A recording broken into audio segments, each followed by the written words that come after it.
उत्तर भारत के एक छोटे से गांव सोनपुर में, जहां सुबह की पहली किरण खेतों की ओस से टकराकर चमक उठती थी, वहीं रहता था एक किसान, हरिदत्त। लोग उसे नाम से कम और उसके कर्मों से ज्यादा जानते थे। गांव उसे कहता था दानवीर किसान। सूरज उग रहा था, बैलों की घंटियां बज रही थीं। हरिदत्त हल उठाए अपने खेत की ओर बढ़ रहा था। मिट्टी से उसका रिश्ता खून से भी गहरा था। हे धरती माँ, इस बार भी सबका पेट भर देना। हरिदत्त के पास 50 बीघा जमीन थी, मगर दिल उससे भी बड़ा। वो खुद कम खाता था, पर किसी को भूखा नहीं जाने देता था। इतना अनाज फिर बांट दोगे क्या? अगर बांटने से डर लगने लगे तो किसान होना ही व्यर्थ है। सरस्वती चुप हो गई, पर चिंता उसकी आंखों में साफ थी। फसल कटते ही मंदिर के सामने अनाज के ढेर लग गए। गांव भर के लोग जमा हो गए। जिसे जितना चाहिए उतना ले जाए, कोई हिसाब नहीं। मालिक, बच्चों के लिए थोड़ा ज्यादा मिल जाए तो। 4 बोरी ले जा भीखा, और हाँ, बच्चों को स्कूल भेजना। भीखा की आंखों में आंसू थे और गांव में हरिदत्त की इज्जत और बढ़ गई। लेकिन कुदरत ने इस बार करवट बदली। पहले सूखा, फिर बेमौसम बारिश, आधी फसल तबाह हो गई। अब क्या करेंगे? जो बचा है वही बांटेंगे। लोग क्या कहेंगे? लोग आज नहीं समझेंगे, पर कल याद रखेंगे। अब गांव में बातें बदलने लगी। इतना दान? जरूर कोई चाल है, पागल हो गया है, या फिर बहुत चालाक। हरिदत्त सब सुनता था, मगर चुप रहता। एक रात खेतों के बीच से रोने की आवाज आई। कौन है? झाड़ियों में एक घायल बूढ़ा पड़ा था। डरो मत बाबा, चलो घर। तू नहीं जानता है तू किसे बचा रहा है। हरिदत्त ने बिना सवाल पूछे सेवा की।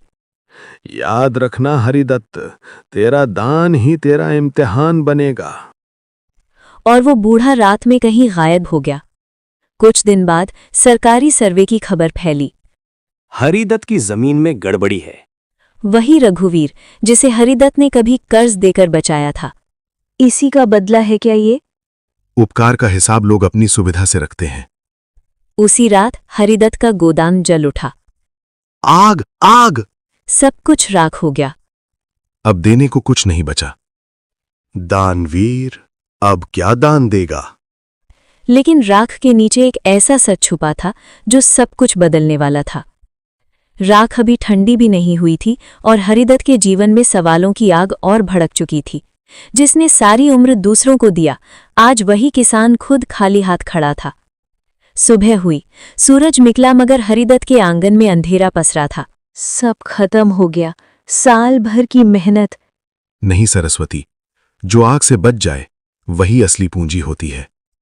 सरस्वती को समझ नहीं आया, क्या वो दिलासा दे रहा है या खुद को समझा रहा है। जो लोग कल तक हरिदत्त के आगे हाथ जोड़ते थे, आज वही नजरें चुराने लगे। अब इसके पास कुछ बचा ही क्या है? दान देना आसान होता है, भुगतना मुश्किल। हरिदत्त सब सुन रहा था, पर अब चुप्पी में एक अजीब सा ठहराव था।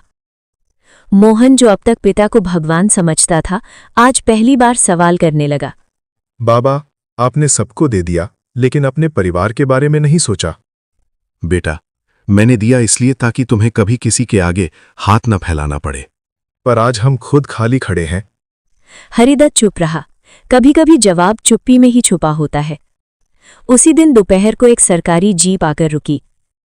हरिदत्त यादव, हाँ। आपकी जमीन पर जांच बैठी है। आप पर आरोप है सरकारी जमीन पर कब्जा। ये झूठ है। हरिदत्त ने कागज देखा और पहली बार उसका हाथ कांपा। पटवारी रघुवीर पास ही खड़ा था, चेहरे पर नकली हमदर्दी। रघुवीर, ये सब? हरिदत्त, कागजों में जो है वही सच है। वही रघुवीर जिसकी बेटी की शादी हरिदत्त के दान से हुई थी। तू भी? दुनिया बदल गई है, आप नहीं बदले। उसी रात जब पूरा गांव सो रहा था, हरिदत्त फिर खेतों में बैठा था। हे भगवान, अब किस परीक्षा में डाला है? तभी वही परिचित आवाज। अभी तो परीक्षा शुरू हुई है हरिदत्त। वो बूढ़ा फिर सामने था, इस बार सीधा, मजबूत, रहस्यमयी। आप? जो जल गया वो जरूरी था। आप जानते थे? अगर सब न जलता तो सच बाहर नहीं आता। बूढ़े ने मिट्टी से लिपटा एक पुराना ताम्रपत्र निकाला। तेरे पिता सिर्फ किसान नहीं थे, तो वे इस जमीन के असली संरक्षक थे। जिसे तू दान समझकर बांट रहा है वो तेरी निजी नहीं, अमानत है। हरिदत्त की आंखों के सामने अतीत के टुकड़े जुड़ने लगे। इस गांव की आधी जमीन कभी सूदखोरों से बचाई गई थी, तेरे पिता ने और मैंने। आप कौन हैं? एक समय मैं भी किसान था, अब सिर्फ पहरेदार हूं। और फिर वो बूढ़ा फिर अंधेरे में गायब हो गया। हरिदत्त ने जली हुई जमीन की ओर देखा। अगर दान मेरा धर्म है तो अब सच मेरी लड़ाई बनेगा। लेकिन ये लड़ाई गांव से निकलकर पूरे इलाके तक पहुंचने वाली थी। अब ये सिर्फ एक किसान की कहानी नहीं थी, ये लड़ाई थी सच बनाम सिस्टम, ईमानदारी बनाम लालच और दान बनाम धोखे की। हरिदत्त जान चुका था, अगर अब चुप रहा तो सब कुछ छिन जाएगा। गांव में ढोल बजा, पंचायत बैठने वाली थी। आज हरिदत्त की जमीन का मामला खुले मंच पर सुना जाएगा। आज सच सामने आएगा या फिर कोई बड़ा खेल होगा। हरिदत्त पहली पंक्ति में चुपचाप बैठा था। रघुवीर आगे बढ़ा, हाथ में फाइल, चेहरे पर आत्मविश्वास। रिकॉर्ड के अनुसार हरिदत्त ने 5 बीघा सरकारी जमीन पर कब्जा किया है। ओह, ये तो गलत है। दान के नाम पर उसने लोगों की आंखों में धूल झोंकी। हरिदत्त उठा, पहली बार उसकी आंखों में आग थी। मैंने अगर कब्जा किया है तो सबूत दिखाओ। सबूत कागजों में होते हैं, भावनाओं में नहीं। भीड़ खामोश थी, सच अकेला खड़ा था। तभी हरिदत्त ने कपड़े में लिपटा ताम्रपत्र निकाला। ये मेरे पिता की धरोहर है। क्या है इसमें? हरिदत्त ने पढ़ना शुरू किया। ये जमीन जनता की अमानत है। जो भी इसका संरक्षक होगा वो इसे बेच नहीं सकता, सिर्फ जरूरतमंदों के लिए उपयोग करेगा। ये तो पुराना दस्तावेज है।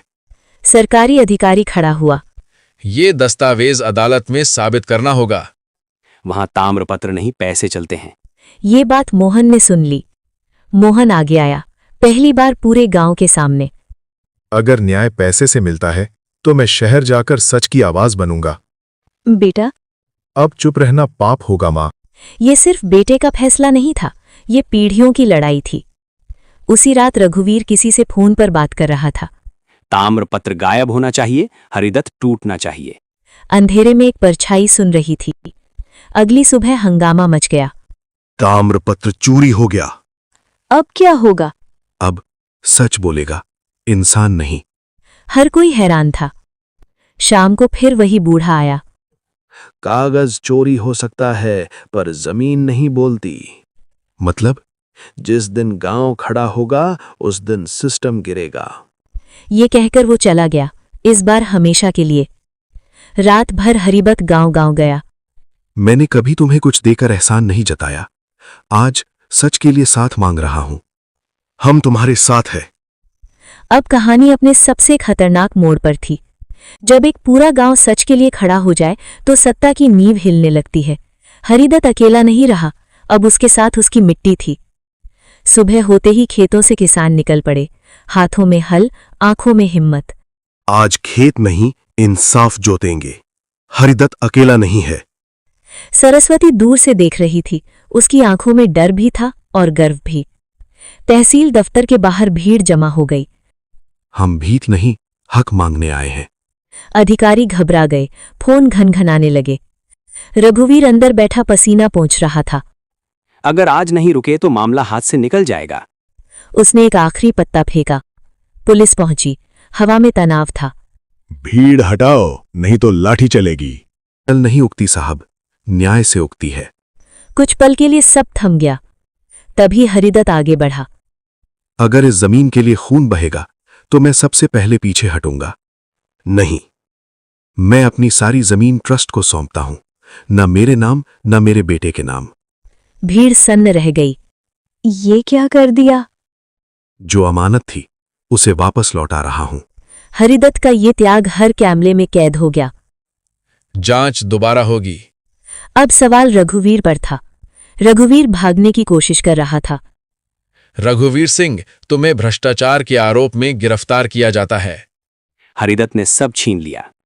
सच ये था, उसने खुद ही अपना अंत लिखा था। रात को हरिदत्त अकेला खेत में बैठा था। बाबा, अब सब खत्म हो गया। हवा में एक धीमी आवाज गूंजी। हरिदत्त मुस्कुराया। गांव में चर्चा थी, हरिदत्त हार गया या जीत गया। बाबा, अब आगे क्या? अब खेती सिर्फ अनाज की नहीं, इंसानों की होगी। लेकिन कहानी अभी पूरी नहीं हुई थी। कुछ जीतें तालियों से नहीं, खामोशी से पहचानी जाती हैं। हरिदत्त ने जमीन छोड़ दी थी, पर अपने संस्कार नहीं। सुबह हुई। हरिदत्त के पास अब खेत नहीं थे, पर उसकी चाल में वही ठहराव था। अब हमारे पास कुछ नहीं बचा। जो सच के लिए छोड़ा जाए, वो कभी खाली नहीं करता। सरस्वती पहली बार समझ पाई दान क्या होता है। मोहन खेत की मेड़ पर खड़ा था। बाबा, मैंने शहर में बहुत अमीर देखे, पर आप जैसा अमीर कोई नहीं। अमीर वो नहीं जिसके पास बहुत हो, अमीर वो है जिसे कम में भी चैन मिले। मोहन की आंखों में आंसू थे, गर्व के आंसू।